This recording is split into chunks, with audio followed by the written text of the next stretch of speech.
What if fairy tales was real tales and real tales was fairy tales? We're going to talk about elves and how they want people to believe that these characters they make in these movies just was made out of thin air, but that is BS. So elves are actually talking about us black people. See, the movies, sci-fi, that's actually real life. We are not all human and all the same species. We are basically, if you want to break it down, we are the different species of those sci-fi movies. Some of us are elves, some of us are humans. Some of us are dwarfs. Some of us are whatever little other creatures, beasts, werewolves, vampires. We're going to break it all down. Who are the werewolves? Who are the vampires? Where the origins come from? For right now, let's focus on these elves. These elves, right? They come from Norse mythology. And they say that these elves are black elves, dark elves. And I'm really just skimming over this because I'm trying to make it short and not too long. But these black elves, they call them swarthy elves, right? So what does this word swarthy mean? Because a lot of people don't know what swarthy means. Swarthy means dark skin. But now, if you look at this BS, because this is why I say you don't trust the beast. The beast, aka the werewolf, aka the white man. Because this is how far they are going to hide the truth. The definition of swarthy means dark skin. But then they're going to have under that, not everyone with dark skin is swarthy. The word is usually used to describe someone whose skin is weather beaten and darkened by the sun. Whatever that's supposed to mean. I've seen people get sunburn as far as non-melanated people, but I've never seen them get darkened by the sun to where they have dark skin and become swarthy. Now, look at this BS. Since they changed the definition, swarthy, this is what? The Guardian. Swarthy now is a blue-eyed caveman revealed using DNA from ancient tooth. This is how they try to write themselves into your position. Now they're trying to change the definition of the word swarthy. Like, this is BS. Like, look at this. When you look at the complexion of swarthy on a Google search, look what comes up now. But you know, we're going to go and do what they forgot to do. Change the etymology of the word, right? And the etymology for your the ones who don't know, that's the origin of the word. Its original meaning. So swarthy, dark colored, especially of skin. Year 1580. Unexplained alteration of swarthy, 1570s. From swart. So the original word was actually swart. And what was that definition, or what did swart mean? Black, dark, of night. Do you see that? Black, dark, of night. But now when you look at, okay, so this is also the origin of the word swarthy. You see black person. Perhaps originally a code word to refer to black servants when they were within earshot, as his German Carter said have been used and automotive. All right, but anyway, you see it's a black person. Not a person who was burned by the sun, but a black person born like that, according to the origin of the word swarthy. And here they go again with their definition, talking about not everyone with dark skin. But when we type in dark skin, this is what you get. Dark complexion. Because a Google search is going to bring up dark skinned people. But how is it when you look up the definition swarthy complexion in a Google search, it's not showing dark skinned people? It is showing non-melanated people who are not close to dark skin. They not sunburned or beaten badly by the sun and weathered like the definitions say. So why are these complexions popping up for swarthy complexion? Because they want to hide the truth, hide the identity. Because that word swarthy is not a word that we use anymore to describe the color black or dark skin. Now we just say black. But we have to go back to the time of the writings when we study a lot of history to understand what is really being said, because they would change the definition or change the meaning on you in a heartbeat. as you see.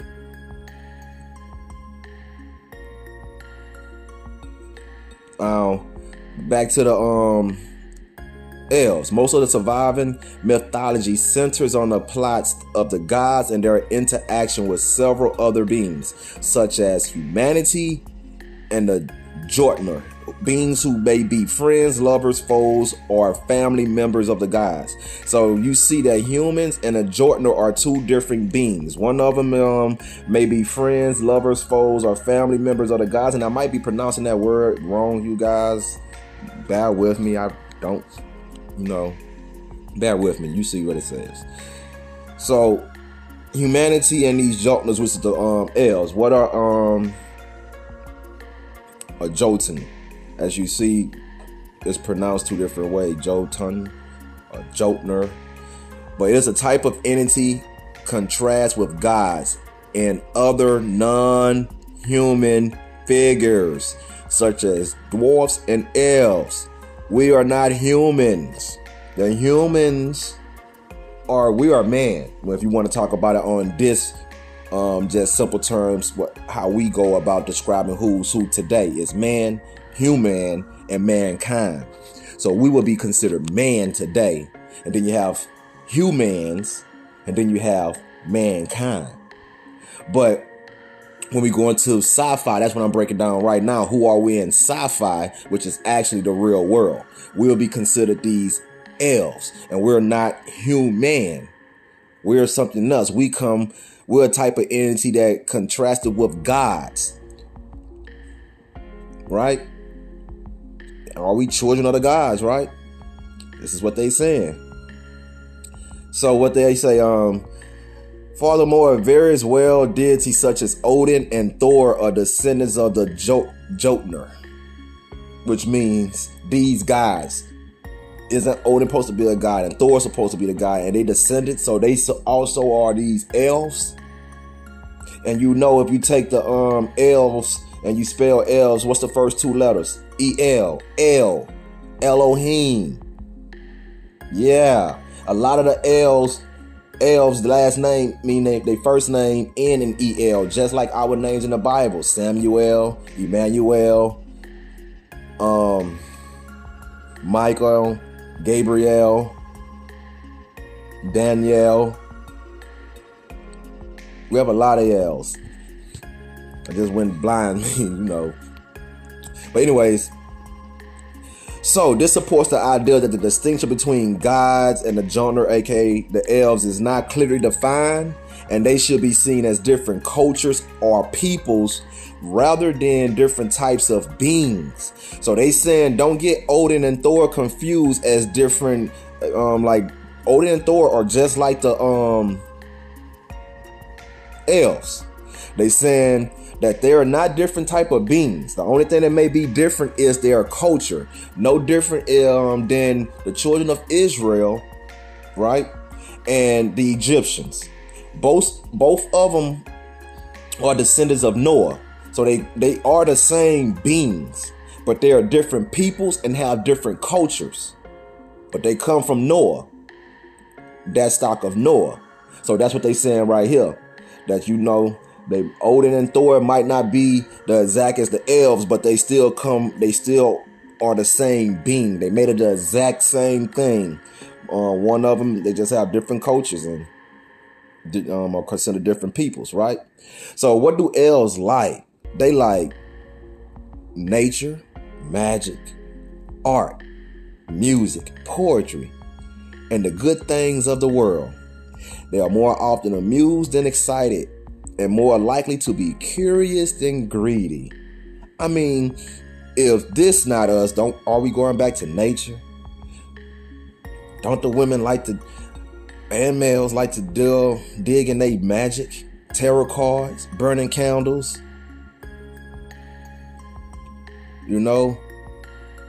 And music. I mean, we don't have to talk about music, art.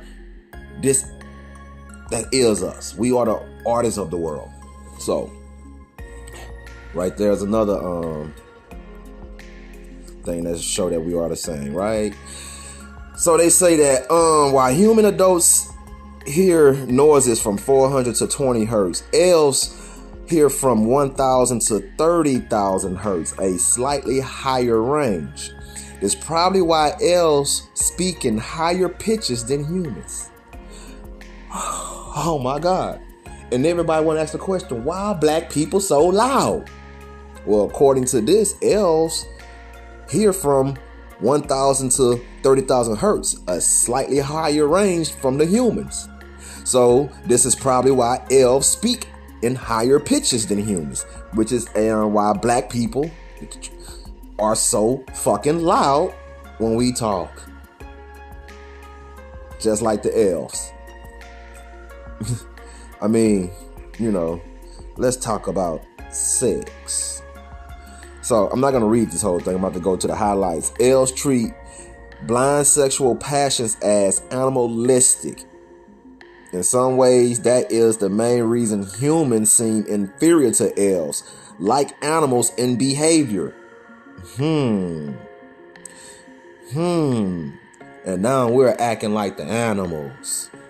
We're just participating in blind sexual pleasures with no meaning, just like the humans. Right? And then they say elves don't treat nudity as indecent or always sex related, but sexual relations of any kind are always done in private. When you look at the walls of history of so-called melanated people, because like I said, the Egyptians are still children of Noah, so they would still be the elves, which means like even when you look at elves, you have the elves of light, then you have the dark elves, right? So we could be like the elves of light are the children of Israel, the dark elves are the Egyptians, but they still elves, the same branch of people, so same. So when they talk about these elves, they're talking about these children of Noah, right? Okay. So look at these Egyptians. How they walking around with no clothes, but are they looking at it as far as nudity and sexual? No, they playing instruments and having a good time, just like the elves. Didn't treat nudity as indecent, and if they did do something sexual, it's gonna be behind closed doors. So, children of Noah, children of Israel, stop acting like the animals out here. Stop moving like the heathens. Let's get to the life cycle of an elf. They didn't live forever, but they lived a long life. And how long? They say, lifespans of 800 years, 600 years? Who else lived long like that? Adam lived 930, Seth 910, Noah lived 950. Isn't it the same as the elves? Shem, who the children of Israel come from, Noah's son, lived 600 years old. Doesn't that say 600 right there? Y'all don't see the correlation? Like, isn't it just the same? Same story, same people look like? For the people who don't believe in the Bible? Like, all this is still the same story, same people. Sleep. Let's talk about sleep. They say it's a very sensitive subject. Want to know why it's a very sensitive subject? That because the elven biological clock work differently than the humans. Okay, so we ain't on the same time, huh? For one thing, the active hours of elves are different. So we don't have a set time. Elves are not nocturnal, so we don't be up all night. But their most active hours are from afternoon to midnight. Ooh, afternoon to midnight. How many of y'all like to sleep in, get up at noon and be like, I'm about to start my day at 12 o'clock? Just like these elves. And then go to sleep. What the hell they say they go to sleep? In the evening. They don't the reason. And they go to sleep at midnight. Elves go to sleep around 2 hours before sunrise and wake up at noon, just like modern teenagers. They sometimes nap in the evening like humans do in the afternoon. And if this not a so-called Negro, I don't know what this is, because, okay, let's just keep on going. The reason for this daily cycle is not known, but it explains lots of myths humans have about elves. For one thing, common human folk that live near elves think they are lazy and never work. Isn't this the same title us so-called black folks have? We lazy and don't like to work? But guess what? Just like it's not true for us, that's not true for the elves. They work. They just do it early in the morning like humans do. Another thing humans think about elves is that they have wild parties all night. Oh my God. The boom boom room. The boom boom room. Hey, we all going to the boom boom room. We know we like to party. We know we like to party. New Orleans, second line, party, party, party. Party. Party just like the elves. Elves. So basically, what they say is what? We dance around the fire before we go to sleep. So we the originators of the club. We been doing the club scene. This club scene ain't nothing new. We been pulling up at the club, getting down all night, going to sleep right before the sun come up, right? And then right before the sun come up, 2 hours, like they said, 2 hours before the sun come up, we go to sleep 2 hours before sunrise. That's about 4 o'clock in the morning.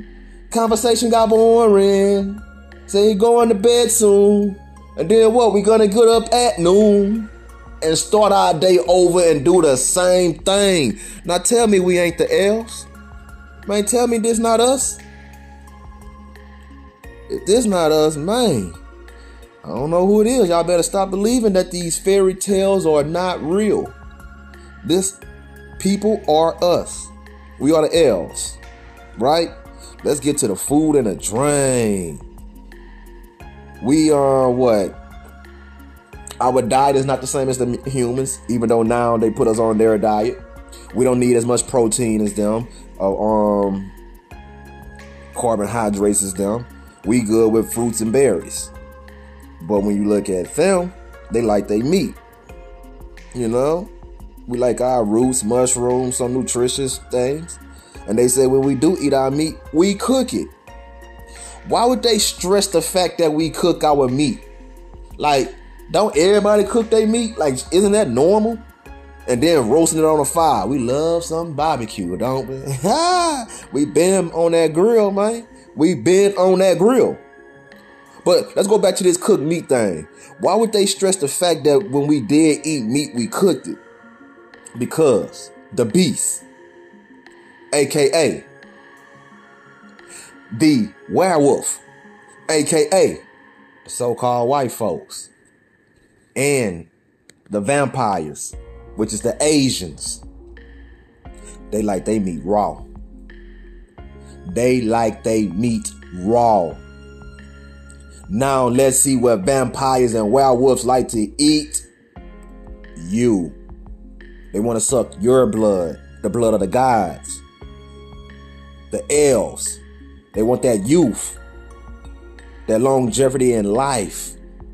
So now when our so-called black folks come up missing with their organs gone and stuff, I think we know now that this sci-fi is real life.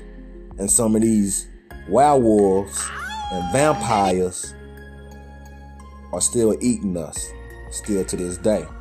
Because we are the elves of sci-fi. And when you look at the sci-fi movies, the elves don't mess with the other species. We like to be to ourselves in nature. We need to separate self. That's why they pushing this agenda. We are all the same.